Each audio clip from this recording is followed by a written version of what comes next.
সবাইকে স্বাগতম। আজকে আমরা জানবো হিসাব বিজ্ঞানের লেনদেন বলতে আসলে কি বোঝায়। ব্যবসার প্রতিদিন অনেক রকম ঘটনা ঘটে, যেমন পণ্য বিক্রয়, টাকা গ্রহণ, বেতন প্রদান, ভাড়া দেওয়া হয়।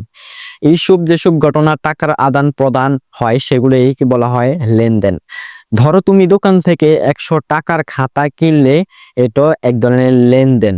আবার তুমি কারোর থেকে পণ্য বিক্রয় করলে সেটা লেনদেন, এতে টাকার হিসাব আছে।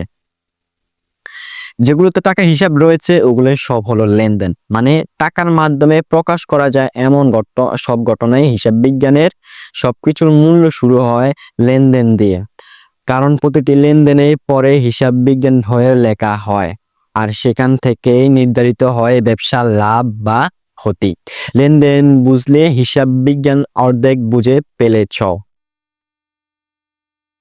আশা করি আজকে ভিডিও থেকে তুমি লেনদেন মানে বুঝে গিয়েছ। ভিডিওটি ভালো লাগলে একটি লাইক করো। চ্যানেল নতুন দর্শক হয়ে থাকলে চ্যানেলটাকে সাবস্ক্রাইব করো। ওকে।